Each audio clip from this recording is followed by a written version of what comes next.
Hey YouTube, what's going on? This is Nate here with Nate's Tech Update, and Apple has just gone ahead and seeded iOS 5 Beta 5 to developers here, so I'm going to get ready to download it and install it on my device over the air.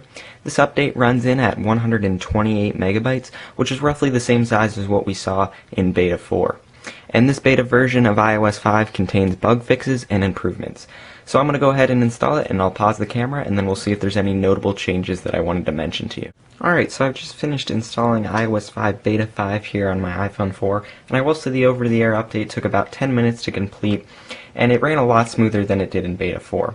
So currently I'm on the personal setup screen setting up my iCloud account, and I noticed some new more info buttons here, so if you didn't know what iCloud was, you can simply click on this and give you a summary of what that action performed, so you could decide whether or not you wanted to enable it if you're not actually familiar with the feature. I did notice this on some of the other screens, so you'll also notice it here on what is the iCloud backup, and it was on the location service screen as well. Same here with Find My iPhone.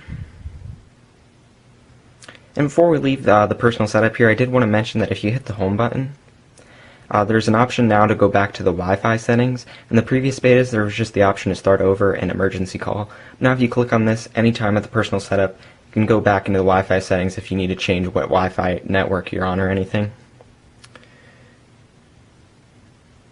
Okay, so now I wanted to dive into settings here. And under the accessibility section, I noticed a new feature called hearing aid mode, which will improve compatibility with hearing aids in some circumstances and may reduce 2G cellular coverage. So this will be great for anyone who has a hearing aid. Hopefully it will allow them to hear whatever's playing out of their iPhone with better clarity. Another change that I noticed was in the Photos application, but first I'm going to need to take a picture before I can show that to you.